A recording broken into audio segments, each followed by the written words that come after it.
Hello? Duffy's Tavern, where the elite meet to eat. Special today, pig's pickle feet. Archie speaking. Duffy ain't here. Oh, hello, Duffy. Yeah. Oh, yeah, must be 3 or 4 customers here already. You hear that, Duffy? You're in business again. Listen, Duffy, you picked out a very bad time to call up. Yeah, we're just going to go on the air for a broadcast. Now, wait a minute, Duffy. Don't get all excited. It ain't costing a cent. No, the network's doing it for prestige. Well, now, Duffy, I can't brandy words with you now. We're just going on the air, I'm telling you. Goodbye, Duffy. I'll see you later.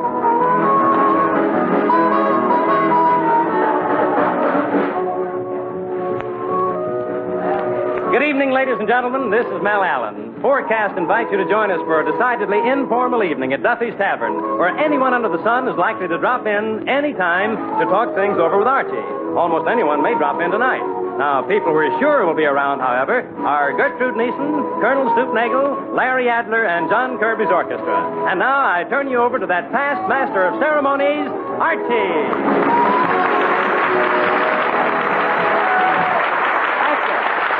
Thank you very much. Good evening, ladies and gentlemen. This is the voice of Duffy's Tavern speaking, formerly Duffy's Bar and Grill and still owned by the same proprietorship. And we take great pride in presenting them great musicians, John Kirby and his high schoolians. They offered their own version of Royal Garden Blues. You will note that in the second chorus, the piccolo player hits a note so high that it can only be heard by a dog. Mr. Kirby.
Duffy's Tavern, where the elite meet to eat. The special today, pig's pickle feet.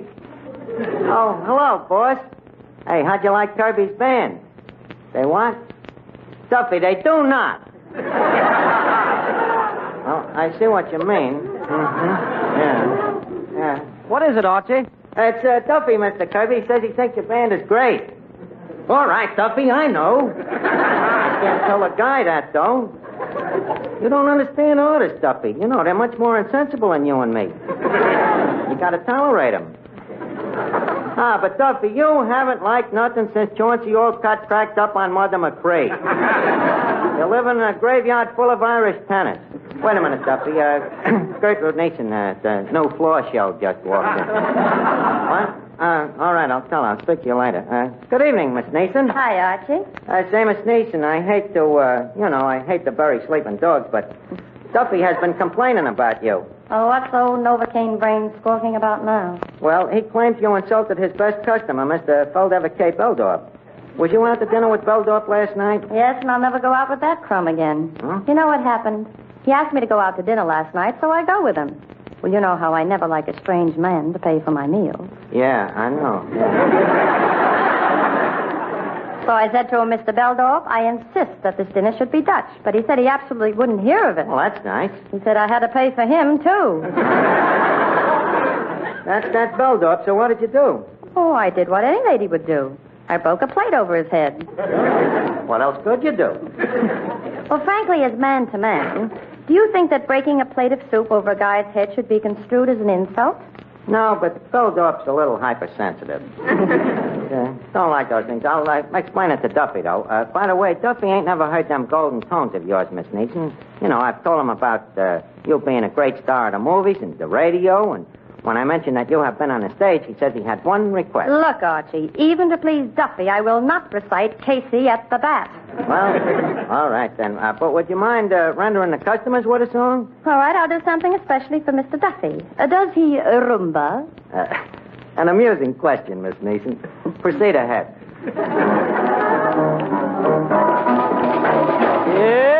Bailar con la rumba, mi negra, Marina de Boca.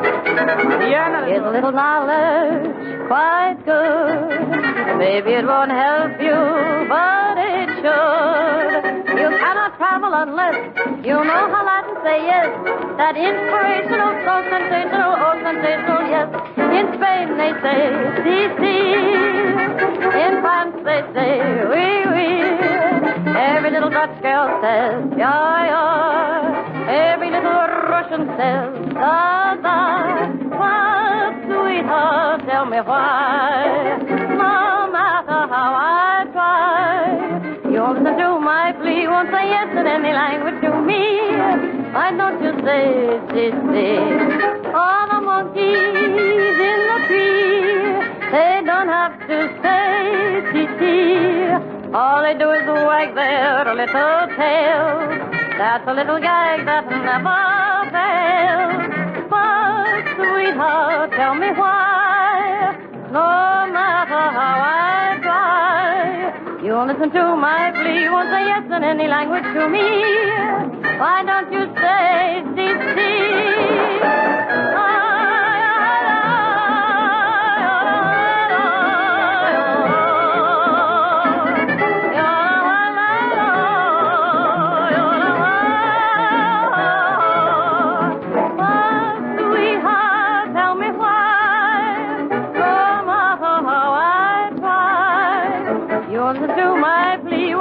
in any language to me.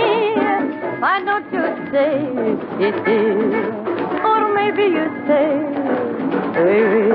why don't you say,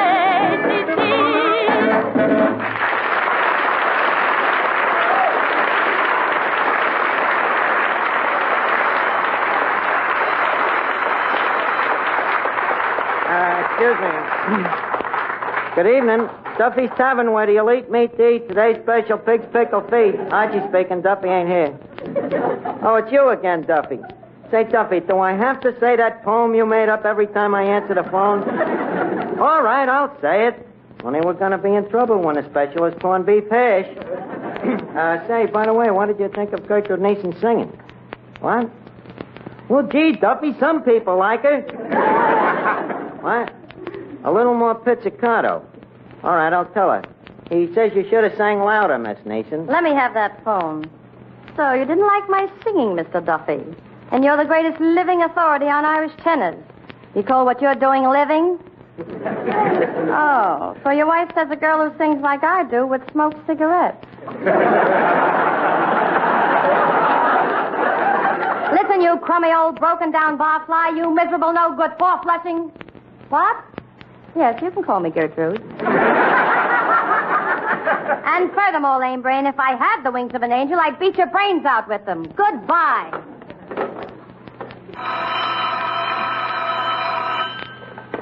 Hello, Duffy. What's new?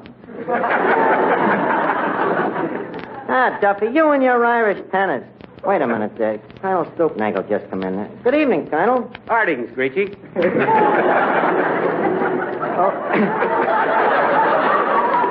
Oh, how are you tonight, Colonel? Oh, I'm in pretty good shape for the shape I'm in. That is, considering my shape. Yeah, that's pretty good. Have a cigar, Colonel? Yes, I have. Thanks. I'll be right with you, Colonel. Have a seat. Hello, Duffy. The Colonel's got a look in his eye like a $3 porterhouse. If I play my cards right, maybe I can sell him a slice off of that Kansas City steer you've been saving for inflation. Well, listen, Duffy, that steer ain't getting no younger. Okay, see you later. Well, Colonel, you sure are a sight to give a person sore eyes.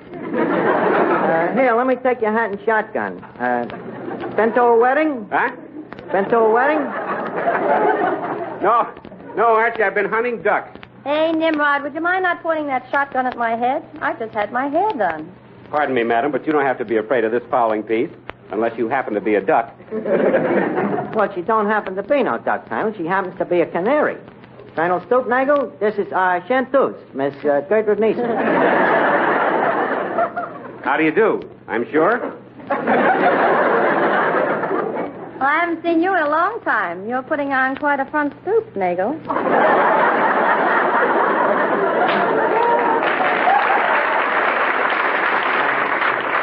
Better give me that foul piece, Colonel, and I'll put it out of harm's way. Hey, careful of that, Archie. That's no ordinary shotgun. It ain't, huh? It's what I call a sawed-on shotgun. Oh. You will also observe that it's made with one barrel on top of the other instead of side by side.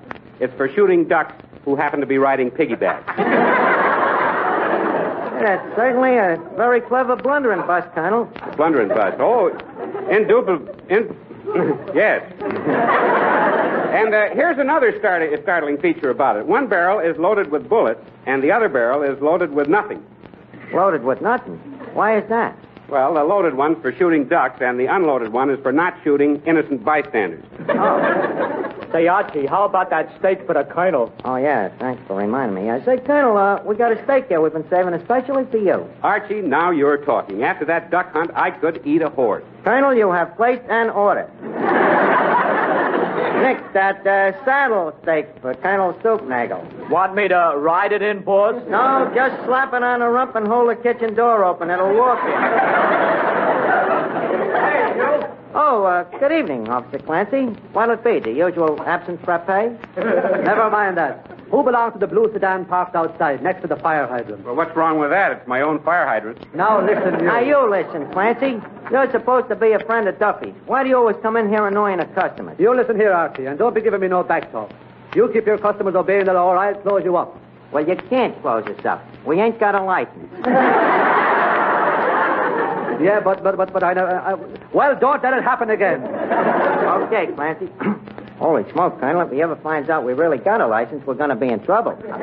Well, don't worry, Archie. I've got a pull with the mayor. I can arrange to have your license revoked. Oh, thanks. Thanks very much, Miss Nathan. Oh, nothing at all. Say, Archie, Yes, Colonel.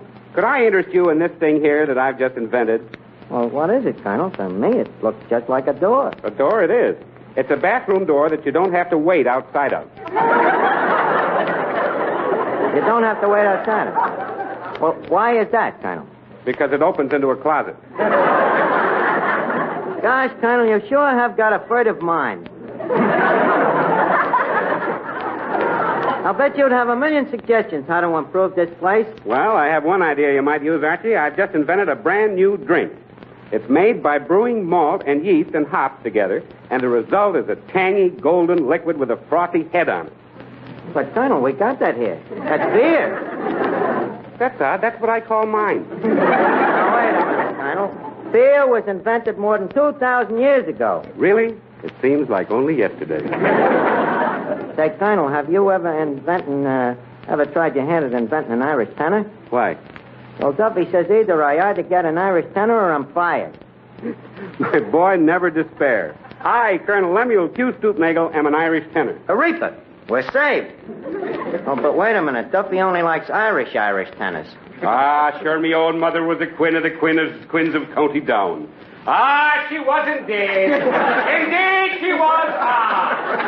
How well I remember me mother and I. Colonel. Over in the cold. Hey, Colonel. Outdoor water. Hey, Colonel. Colonel, can you sing with a kind of a catch in your voice, maybe? Listen, Archie, when you hear me sing my wild Irish rose, you'll hear the lakes of Killarney. You'll hear the Shannon River flowing softly down to the sea. You'll hear the lilt of Irish laughter, the salt of Irish tears, the beat of brave Irish hearts, and the wail of the Irish banshee. Oh, she was indeed! Indeed, she was! See what I mean, Archie? Yeah, that's just what I'm afraid of. If it ain't done right, Duffy will be on that phone quicker than Jack Robinson and tear the roof off me. Don't worry about a thing, Archie. This will be magnificent. To the pipes, Mr. Kirby. My wild Irish rose. Colonel, I think you better stop. You may look at. Hello? This is Finnegan's Pharmacy. This is Finnegan, the pharmacist speaking. All right, Duffy, don't get so excited. All right, well, he stopped, didn't he? What? Oh, Duffy. Look, that ain't possible. No, Duffy, it is not possible. All right. Hey, what was that, Archie? Nothing. We had a request, that's all. Well, I'm always glad to oblige. What was the request? Never mind, you couldn't do it. Say, Archie. Say, Archie. Yeah? Look who just came in. You know Larry Adler, the harmonica player. Why, sure. How are you, Mr. Adler? Glad to see you. Hello, Archie. Nice seeing you again. Say, Archie, you know Larry Adler happens to be the finest harmonica player in the world. You think Duffy would like a sample of his talent? That Duffy don't want guys with talent. He wants Irish tenors. Well, Archie, if it'll help at all, I know a million Irish tunes. Say, Mr. Adler, do you know Danny Boy? Duffy always liked that one. Sure, me boyo, I know it 12. Okay. Well, let's take a chance on Mr. Adler. But, Mr. Allen, when you announce him, you know, there's no use confusing Duffy about the man's name. You know what I mean. Yeah. I get it, Go Archie. ahead. I get it. Ladies and gentlemen, Danny Boy, played on the harmonica by the world's greatest harmonica virtuoso, Larry O'Adler.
I wonder if that could be Duffy.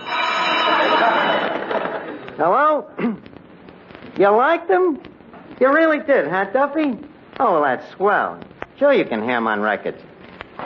Yeah, you're right, Duffy. Nothing like an Irish harmonica player. What? Buy a drink for the house. Are you sure this is Duffy? Well, all right, Duffy, that's fine. Okay. Folks, Duffy's buying a drink for everybody. Did you hear that, Nick? I heard it, but I don't believe it. Well, it's true. And by the way, Nick, Duffy says close up the free lunch until the thing blows over. Yeah, boss. That's more like Duffy. Here you are, folks. Drink hearty. It's on Duffy. Well, you can quote me as being astounded.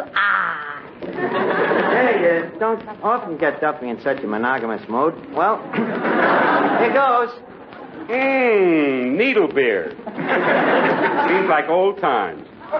Which reminds me, Archie, whatever became of your old friend Two-Top Gruskin? Two-Top Gruskin? What is it? It isn't a net. It's a guy. He's a two-headed baseball pitcher. He can watch first base and third base at the same time. You say he had 2 heads? Certainly had 2 heads, Miss Neeson. What's so strange about Two-Top having 2 heads? Oh, there's nothing strange about it. But Two-Top Gruskin. Well, his real name is Athos and Porthos Gruskin. But they nicknamed him Two-Top, I suppose on account of him having 2 heads. Very original. Yeah, what did become of Two-Top? Oh, he got married. Happily? Well, as he always shakes his head when you ask him, is he happily married? Yes and no. Well, why is that, Archie? Well, it all started the night that Two-Top's wife, whose maiden name was Inez Harrigan before she was married, the night that she met Two-Top at the Dollar Beer Racket and Masquerade Ball down here at Duffy's Bar and Grill. You know, the old place. Oh, yeah. Duffy announces that first prize for the best masquerade costume is going to be a free drink on the house, which, as you know, is a very rare offer from Duffy, outside of on St. Patrick's Day. Whatsoever, let's not digress. Anyway, the masquerade gets rolling, and there's terrific competition for the free drink when all of a sudden in comes the big piece of resistance himself. He comes in. Two-Top Gruskin himself. He comes as a pair of bookends. There's a pair of bookends? Yeah, with a book between his 2 heads, a book his mother gave him. Little book his mother gave him called My Son, My Son. I get it, boss. I get it. She knew him like a book, eh, boss? Hey, that's good, Nick. But let's not have no more of that. Well, anyway, when midnight comes, the judges give the first prize to the bookends. And when he takes off his masks, everybody is amazed to see that the winner is Two-Top. That's how he met Inez. When he takes his masks off, she gives him a quick glance, and then she turns around again and gives him another glance to confirm the first glance. And right away, it was love at first sight. And she says to me later, I don't know, Archie, there was just something different about him. Says, I guess it's that he was so tall, blonde, and brunette.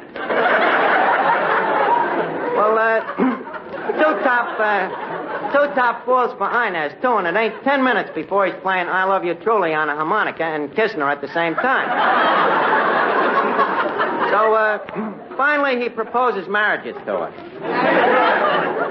Bigamy, huh? Yeah. So Inez says, okay, Two-Top, after all, twice a loaf is better than none. Hello, Duffy. You changed your mind. You've been thinking it over and you don't like O'Adler. But, Duffy, no, you can't take back free drinks after people have drank the drinks.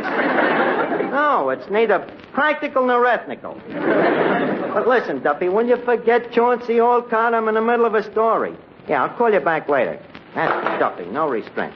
Well, anyway, as I was saying, Two-Top is so happy about Inez marrying him that he quick goes over to the bar to celebrate. So Duffy puts first prize to drink on the house down in front of him. But Harold, the bartender, says, don't you think it's pretty cheap, Duffy, giving a 2-headed guy just 1 drink? So Duffy says, okay, I'll be a sport. I'll give the other head to chase it.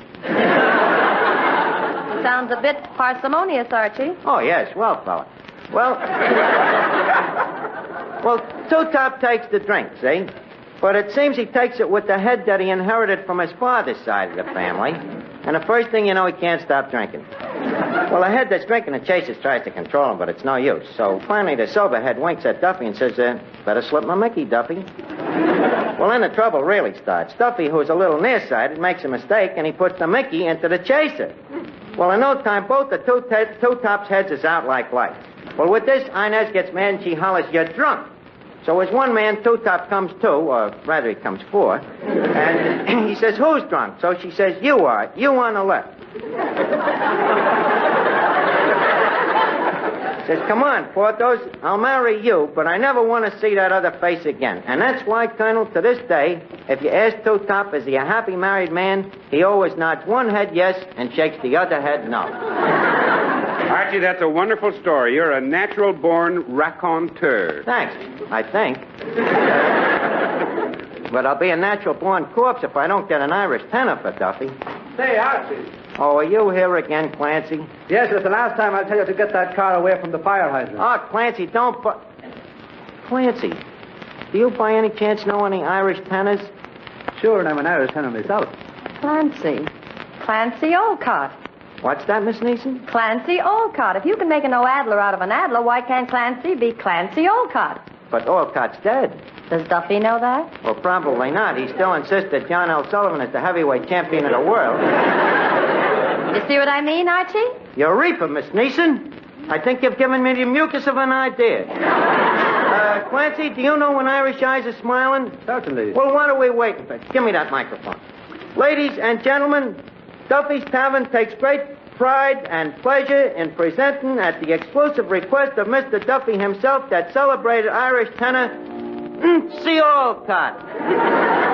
When Irish eyes are smiling, sure it's like a morning spring. In the lilt of Irish laughter, you can hear the angels sing. When Irish hearts are happy, all this world seems bright and gay. And when Irish eyes are smiling, sure they steal your heart away.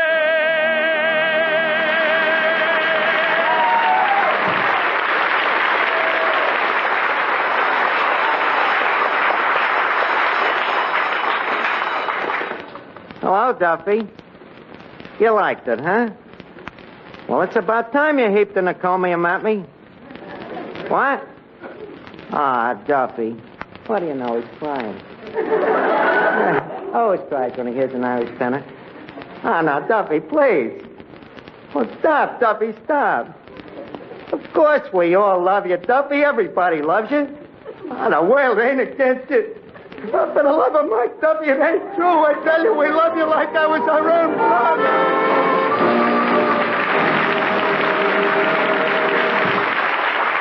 That will give you a rough idea of what Duffy's Tavern will be like when and if it reaches the air regularly.